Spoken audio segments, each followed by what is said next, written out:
Hello, my name is Andres Berger. I hope things are going very well for you. And in this video, I will bring you a spectacular game that was played in the Moscow Championship in 1955 between Vladimir Kozlov, a Russian international master who had a peak elo of 2460, and Yuri Gorshkov, also international master with almost 2300 rating. The game went like this: e4, e5, f4. The King's Gambit, that was one of the favorite surprise openings for former world champion Boris Spassky, and which he came to beat Bobby Fischer in a tournament game, so it can be so bad. It takes f4, knight f3. Instead of knight f3, bishop c4 is very interesting because the check in h4 is not that dangerous, and this variation causes major complications. But white played knight f3, black played bishop e7, the Cunningham variation, whose idea is to check the white king with the bishop in h4 more safely than doing it with the queen.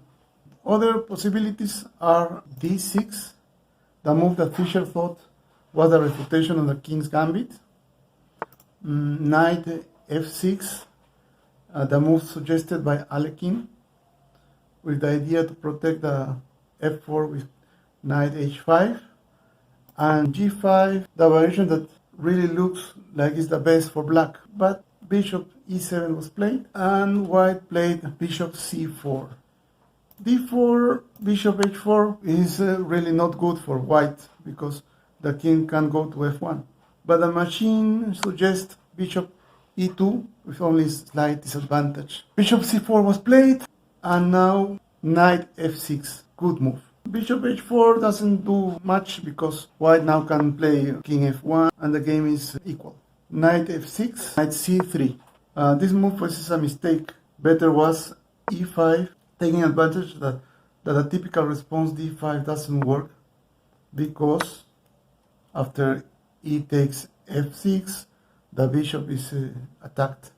So black has to play knight h5, and after d4, castles, d6, black has a slight advantage. Knight c3 was a mistake. Black took the pawn. Good move. White played knight e5. This is not good. The computer recommends taking the knight, d5, bishop d5, queen d5, d3, bishop f5. And black is better because a bishop pair and an easier position to play. But well, white did knight e5, black did knight d6, bishop b3, knight c6. A good move for black was bishop h4, g3, takes, castles, take the pawn, king h1, castles. And although white has better development, black is about 1 million pawns up. So the machine says clear advantage for black, and the material is not compensated here. Still, the position is extremely complicated and everything can happen here. But black did knight c6, d4. Now bishop h4 is not that good because g3 takes, castles takes, and king takes, and computer says this is equal.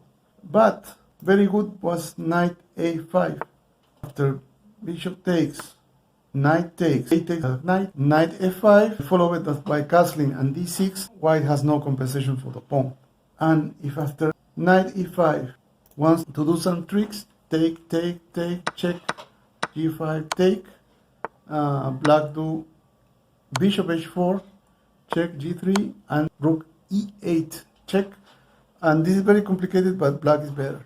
But castle, white castles, and black took the knight. It's usually good to eliminate outposts quickly because they allow the creation of attacks, but not by taking them. Normally you should expel them.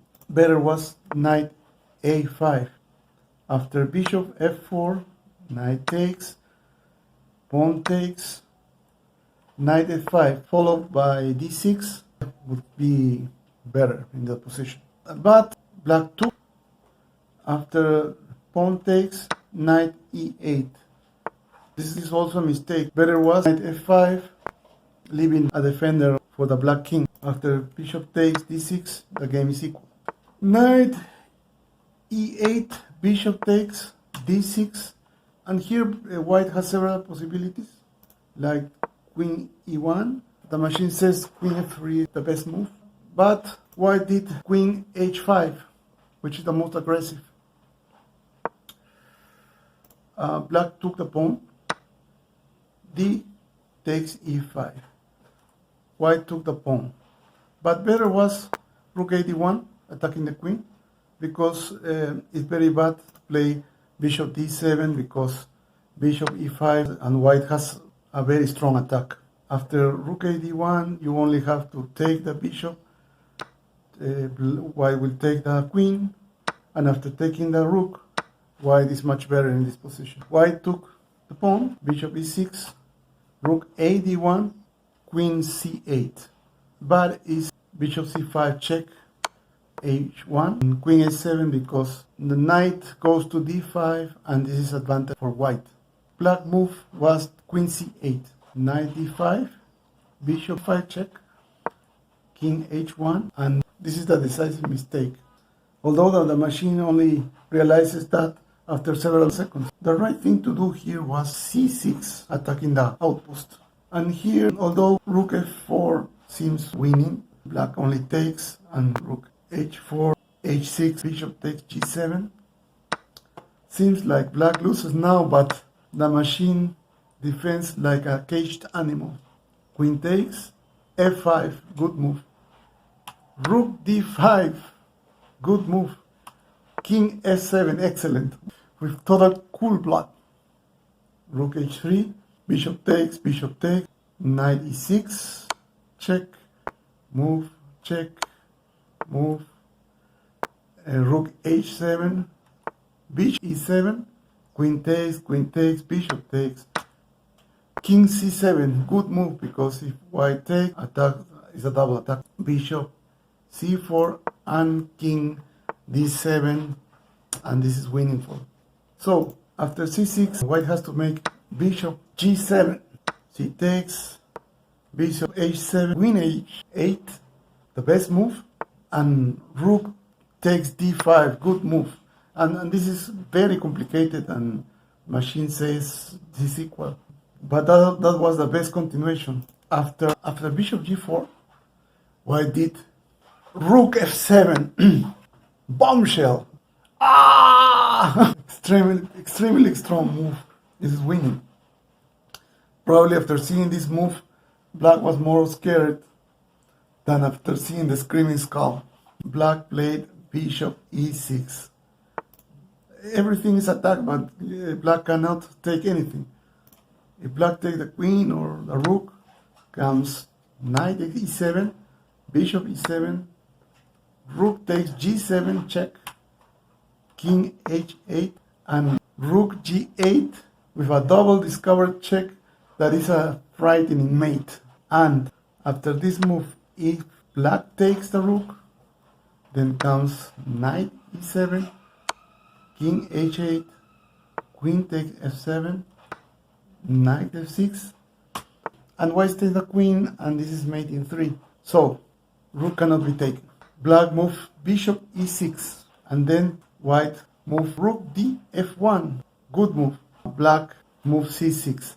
Still the rook cannot be taken because it takes with the rook, takes, check, move, and takes, and this is the same winning position. After this move, if black takes with the bishop, takes, check, move the king, takes the rook, knight f6, and takes the queen, and mate in 3 also. So the rook cannot be taken. c6, white move, rook takes f8. In this position, the machine is much more brutal, killing the black king much faster. With knight f7, boom! Because black cannot take with a pawn because of mate, and cannot move the king because of mate, and has to take with the knight. And then comes rook takes g7, king takes g7, rook takes f7, boom! Rook takes rook, check, queen f8, queen takes rook, king e8, and bishop takes the bishop, and black loses his queen, and white attack continues, so this is resignable. But why did rook takes f8? After bishop takes g7. Boom! Another bombshell. Black mate c takes the knight. The bishop cannot be taken because with the knight, because knight f6, king h8, and checkmate. And if you took with the bishop, knight e7 loses the queen. So he took. Another variation was queen d7, but after taking, c4, bishop f7, rook takes the bishop, queen takes, and c5. White is completely winning. So c takes, bishop takes, c7, bishop takes the pawn, bishop takes bishop, takes d5 check, king h8, bishop h6 threatening mate in f8, knight d6, and bishop f4. Black will lose the knight, and white continues with a devastating attack, so black resigned here. I hope you like this video. If you like it, please share it in your social network. And you already know that you can subscribe anytime you want to my channel to receive more spectacular games like this one. Thank you. For those who want to see the game without comments, here we go. e4, e5, f4, e takes f4, knight f3, bishop e7, bishop c4, knight f6, knight c3, knight takes e4, knight e5, knight d6, bishop b3, knight c6, d4, castle, castle, knight takes e5, d takes e5, knight e8, bishop takes f4, d6, queen h5, d takes e5, bishop takes e5, bishop e6, rook a d1, queen c8, knight d5, bishop c5 check, king h1, bishop g4, rook takes f7, bishop e6, rook d f1, c6, rook takes f8, bishop takes f8, bishop takes g7, c takes d5, bishop takes f8, queen c7, bishop takes d5, bishop takes d5, queen takes d5, king h8, bishop h6, knight d6, and bishop f4, and black resigns.